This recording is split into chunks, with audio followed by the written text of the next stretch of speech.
el Centro Apostólico Altar de Jehová de Eclesía presenta lo mejor del trigo. Conduce Lourdes Bravo de Villar.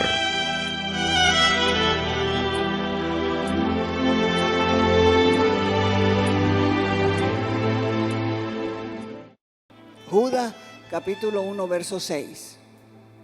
Y a los ángeles que no guardaron su dignidad, sino que abandonaron su propio hogar o su propio cuerpo, dice por ahí, o su propia morada, los ha guardado bajo oscuridad en prisiones eternas para el juicio del gran día. ¿Y por qué no acaba Dios con el diablo? Ya no, nosotros vivimos mejor. Acabarlo vos. Para eso te ha dado autoridad, para que lo acabes vos. Te ha dado poder y autoridad para que lo pises vos. Va a llegar un día que va a hacer eso el Señor. Va a acabar con él. Pero como dice la Escritura, toda rodilla se doblará. Los que están en el cielo, los ángeles, arcángeles, querubines, los que están en la tierra, los que queden los hombres, y los que están ¿dónde?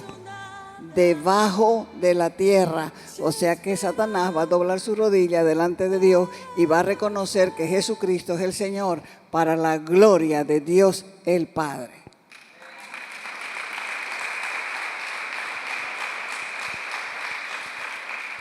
Cuando ellos pecaron, fueron puestos en prisiones de oscuridad.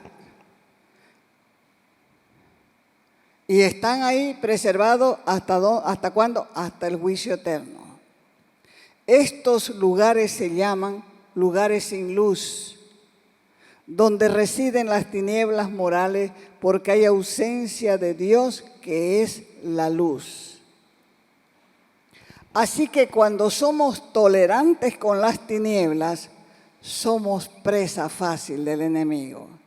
Y donde hay desobediencia a la palabra del Señor de forma voluntaria, existen tinieblas espirituales. Y donde hay tinieblas, hay desorden y caos. No sea tolerante con las tinieblas.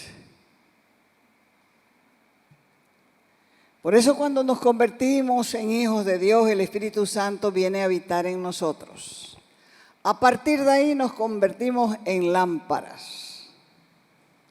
Llevamos la luz de Cristo al mundo, pero cuando le damos acceso al enemigo, pecamos y ocultamos el pecado, la luz que existía en nosotros comienza a disminuir.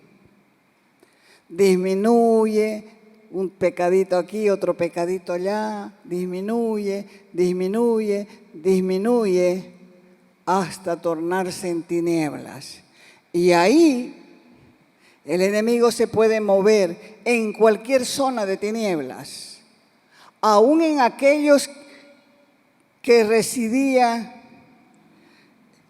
el Señor en su corazón. Por eso siempre, escúchelo bien, debemos limpiarnos con la sangre de Cristo, que es el arma más poderosa. ¿Dios usa personas? Sí.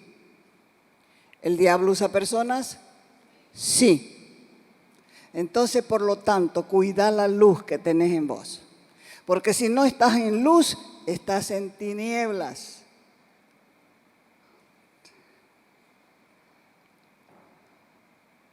En la Biblia encontramos muchos ejemplos de la manera en que el enemigo toma terreno, inclusive de los hijos de Dios. Por eso es que sus maquinaciones, sus conspiraciones, sus maquinaciones no se deben minimizar. Pedro, por ejemplo, era un discípulo que seguía fielmente al Señor Jesús.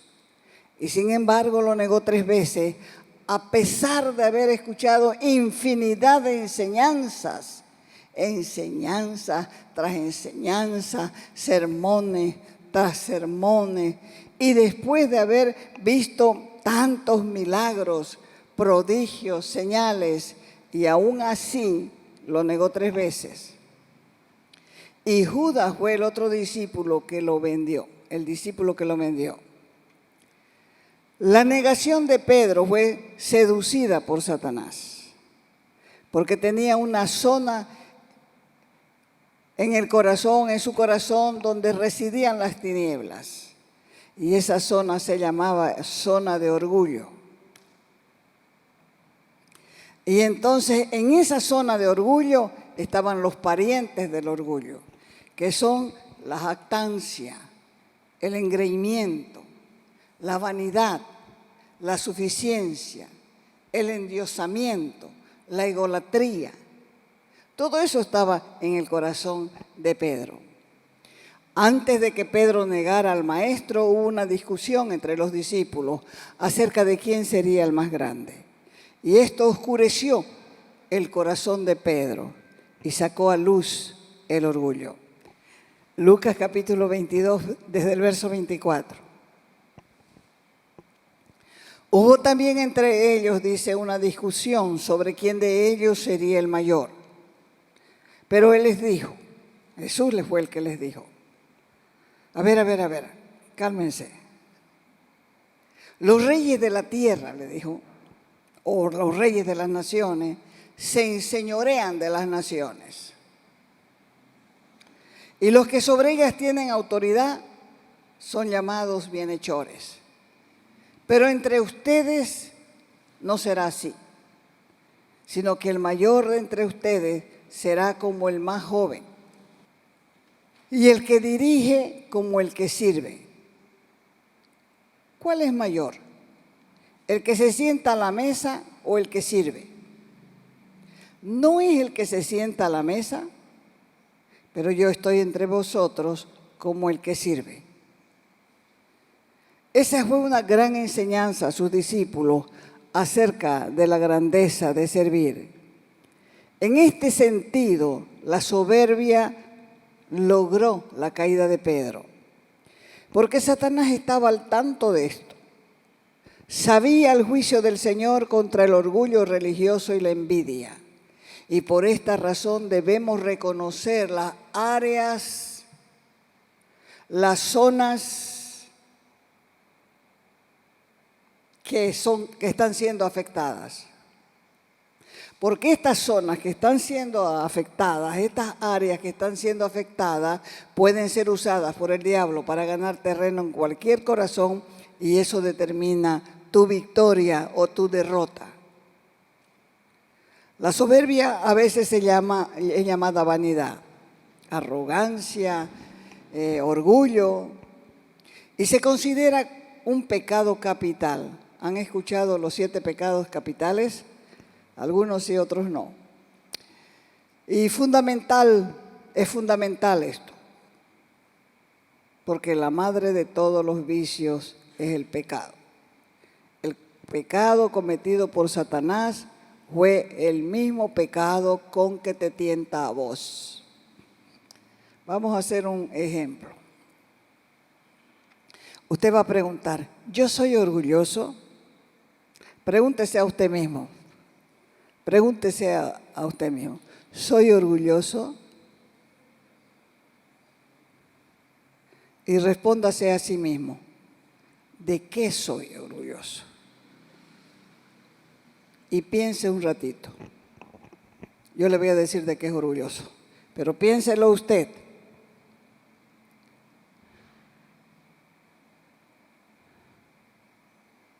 Hay algunos que son orgullosos de su profesión y han salido puro copias.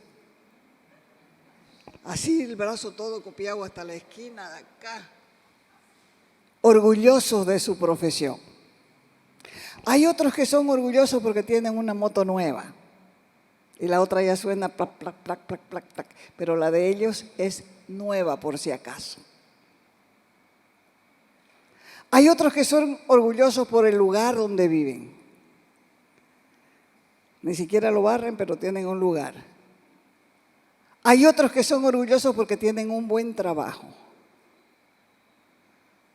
Hay otros que son orgullosos por los padres que tienen. Pero la mayoría, la verdad, es que son orgullosos sin tener nada. No han vencido el pecado.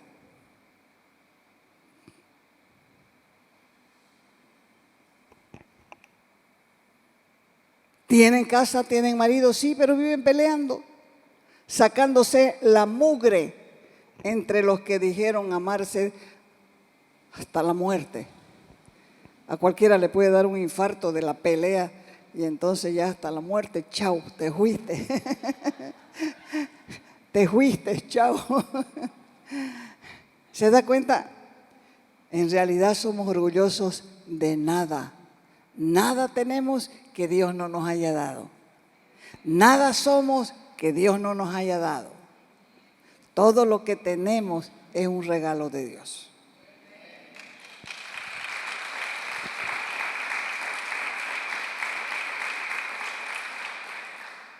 Satanás se negó a reconocer al Señor Jesús como su Dios, como su Señor. Y con la misma trampa, con la misma soberbia, armó la trampa para seducir a Adán y Eva. Y logró de esa manera introducir su poder en este mundo. Porque desde ese momento en que Adán y Eva decidieron rebelarse contra la voluntad de Dios, a partir de entonces Él ha ido ganando cada vez más poder e influencia sobre el ser humano en la medida en que el corazón ha ido avanzando. Por eso Jesús dijo, vámonos de aquí. Viene el príncipe de este mundo y este no tiene nada en mí. Quiere decir, no le he cedido ningún terreno. Y aquí, como en otras partes del Evangelio, el término mundo se refiere a la sociedad, a la cultura, a la forma de gobierno humano, que es el que se opone a la voluntad de Dios. Porque la mayoría tiene escasa idea de la extensión, de la intensidad, de la influencia de Satanás en este mundo. Pero realmente tiene una enorme actividad maléfica. Es el Evangelio que nos enseña, a pesar de la rebeldía del mundo, que Dios nos sigue amando. Y su compromiso es salvarnos del gobierno ilegítimo del diablo. Por eso Juan 3:16 dice, porque de tal manera amó Dios al mundo, que ha dado a su Hijo unigénito, para que todo aquel que en Él cree no se pierda, mas tenga vida eterna. Por eso fue que el Señor Jesús dijo, no tiene nada en mí. Porque el pecado es lo que le da el poder a Satanás para controlar tu vida. Pero cuando se trata de Jesús, en Él no había pecado. Y el diablo no pudo influir, no pudo tocar. Dicho de otro modo, el diablo no puede hacer ninguna reclamación legal para mí, lo que decía Jesús. No tiene dominio sobre mí, por lo tanto, no tiene permiso para tocarme. Y con esto queda claro la absoluta perfección moral y espiritual de Jesús. No había en Él ni un punto débil, ni un punto defectuoso al que el diablo pudiera aferrarse, como Él mismo oraba al Padre un poco más adelante. Jesús oraba a su Padre y le decía, yo te he glorificado en la tierra. He acabado la obra que me diste. Esto solo se puede decir de Cristo, porque de todos los demás, nacidos de mujer, el diablo siempre ha encontrado una imperfección moral. La encontró en Noé. La encontró en Noé. La encontró en Abraham. Sí, era mentiroso. La encontró en Moisés. Sí. En David. Y en todos los grandes santos de la antigüedad. Pero cuando el diablo se acercó a Cristo, no encontró en Él mancha alguna. Entonces todos nosotros somos débiles por naturaleza. ¿Por qué? Porque somos parte de una raza caída. Y por lo tanto somos un terreno fértil para el diablo. Como alguien dijo, si se arroja un fósforo en un barril de pólvora, ¿qué va a pasar? Habrá una gran explosión, pero si se arroja el mismo fósforo en un balde de agua, ¿qué va a pasar? Se va a apagar el fósforo inmediatamente. Y esa es la diferencia que existe entre Cristo y el resto de la humanidad. Satanás no pudo encontrar grietas en la armadura del Hijo de Dios. No pudo encontrar ningún defecto para explotar. No pudo encontrar ninguna debilidad que tentar, ni ningún pecado para condenar. Por lo tanto, Satanás no tenía poder para matarlo. Por eso el Señor Jesús dijo, nadie me quita la vida. Tengo poder para ponerla y tengo poder para volverla a tomar. ¿Por qué murió Cristo? Porque sabemos que la paga del pecado es muerte. Pero Cristo no había pecado. El mismo diablo no había podido condenarle por ningún pecado. Y por lo tanto no tenía poder legítimo para llevarlo a la muerte. Una de las razones por las que Cristo moría en la cruz sería para entregar su vida perfecta en sustitución de los pecadores. Y el suyo sí se convertiría en un sacrificio sustituto. El justo por los injustos, que somos nosotros. Primera de Pedro, capítulo 3, verso 18. Porque también Cristo padeció, ¿cuántas veces? Una sola vez por los pecados. El justo, Cristo, por los injustos, nosotros.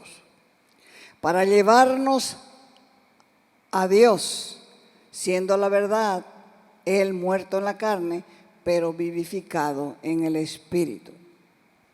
Si Él iba a ser una víctima por el pecado, se requería que fuera sin mancha, sin contaminación, a fin de que pudiera ser un sacrificio perfecto. Y lo que se recalca aquí es que Jesús cumplía plenamente con ese requisito. Cristo es nuestro sustituto perfecto, en el que Satanás no pudo encontrar absolutamente nada indigno. Juan 14, 31.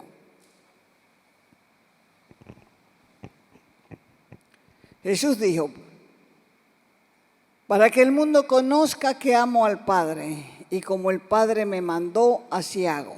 Levántense, vámonos de aquí. No hay duda que la cruz es una demostración del amor de Dios por el mundo. Lo vimos en Juan 3:16. Y fue una demostración al mundo de su obediencia y amor al Padre. Hay mucha gente que dice, yo amo a Dios. Unos lo dicen suavito, otros más gruesito y otros más asperitos. Pero igual son las mismas palabras, yo amo a Dios. Ay, yo amo a Dios. No sabes cuánto lo amo a Dios. Solamente vamos a saber si amas a Dios, si haces lo que está en Juan 14, 21.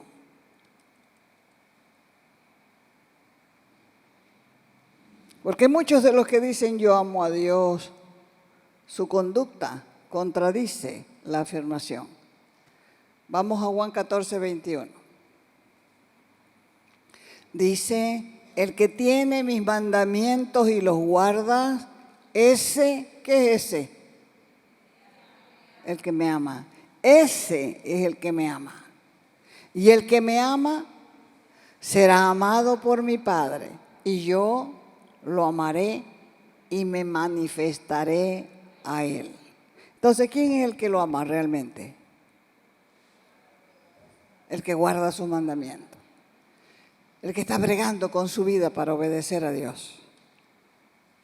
Ese es el que lo ama. Y ese que lo ama así, brega con su vida para hacer, para que no dejarle terreno al enemigo,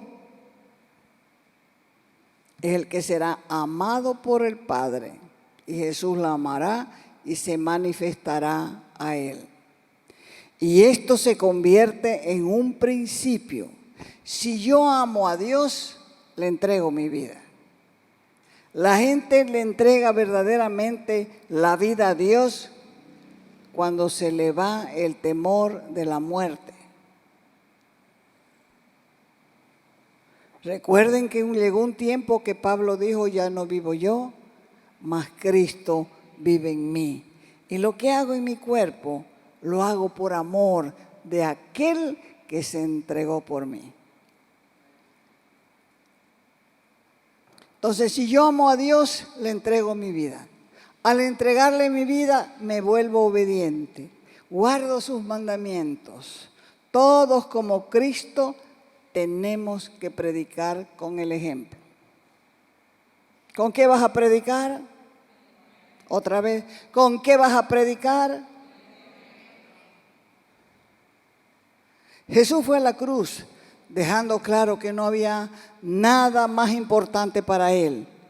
De tal modo que si debía elegir entre todos los reinos del mundo y la lealtad al Padre que implicaba dolor y sufrimiento, él elegía lo segundo.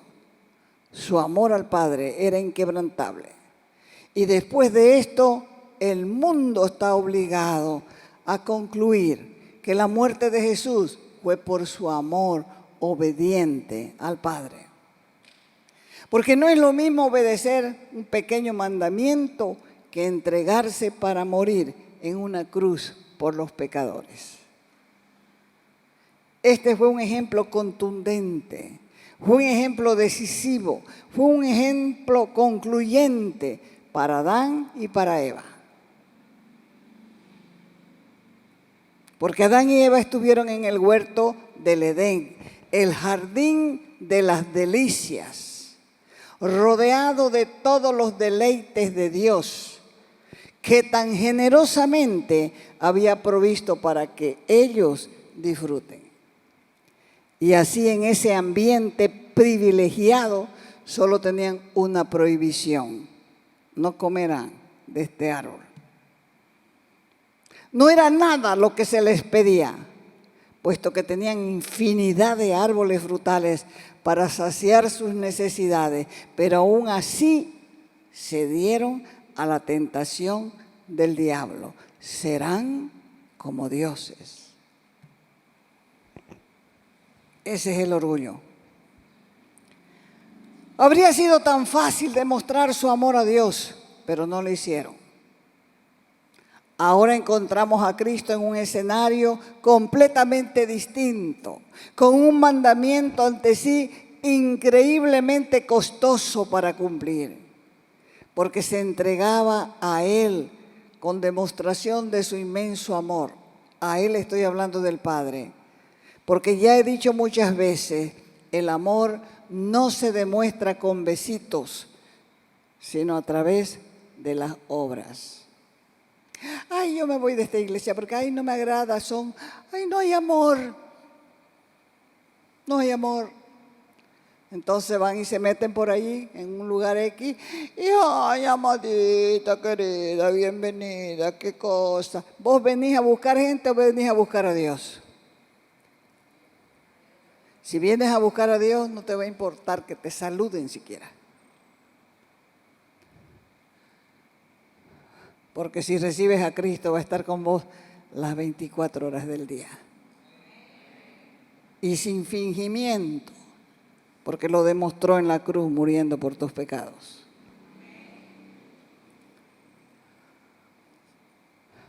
En esto consiste la verdadera santidad, en una entrega por amor a la voluntad del Padre. Y es en la medida en la que amamos de verdad a Dios y nos sometemos a su voluntad que somos librados de tentaciones y pecados. Santiago, estamos concluyendo. Aquí están los puntos que tienen que guardar. Santiago, capítulo 4, verso 7. Esto es lo que tiene que hacer.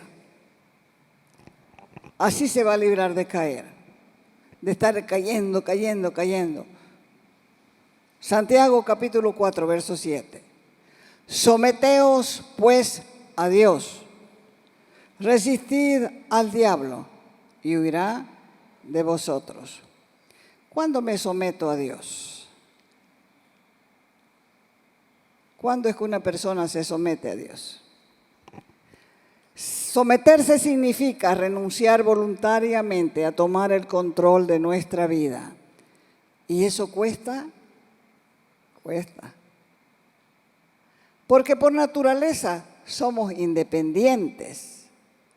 No nos gusta someternos a nadie, pero en la vida cristiana y en el ámbito espiritual, la obediencia es la llave que abre las puertas de las bendiciones de Dios. 2, ¿qué dice el texto? Resistir al diablo. Resistir es oponerse con fuerza a alguien, es combatir con tus deseos. Quieres hacer tal cosa, pero vos vas a combatir con tus deseos. No lo vas a hacer porque no le agrada al Señor. Vas a combatir tus deseos, vas a combatir tus pasiones. Resistir no es tolerar, aguantar o sufrir. Resistir más tiene que ver con confrontar, tener una posición ante un problema, ante una situación difícil, una obligación, sin eludirlos y luchando. Los problemas se vencen ¿cómo? Enfrentándolos y actuando de acuerdo a nuestras exigencias y a nuestros principios. Y 3, huirá de vosotros. La única manera que hará que el diablo huya de nosotros es, primero, ya lo dije, que nos sometamos a Dios y cuidemos nuestra mente, espíritu y cuerpo, que tienen que ser guardados irreprensibles en las 3 áreas. ¿Hasta cuándo? Hasta la venida del Señor. Por eso es que ese eslogan, yo hago con mi cuerpo lo que quiero. Eso no es correcto. Tu espíritu, alma y cuerpo tienen que guardarse irreprensible hasta la venida del Señor. Y cuando queremos hacer la voluntad de Dios, ¿vamos a ser atacados por el enemigo también? Sí. Pero hay algo más que Dios nos da. Resistid, dice, mantenete en comunión constante con tu Padre para poder aguantar las embestidas, los ataques del maligno. Y recién ahí, purificando nuestro corazón permanentemente, Él saldrá huyendo de tu vida, saldrá huyendo de tu casa, porque la santidad y la humildad el enemigo no la tolera. Pero si tienes un pecadito aquí, otro pecadito allá, otro pecadito acá, y vas a querer bañarte para tapar tu pecadito, no te irá bien. La orden es clara: someteos a Dios, resistid al diablo y huirá de vosotros. Porque la resistencia es contra el pecado. Mira, te voy a dar 200 para que me des ese papelito, para que lo apures.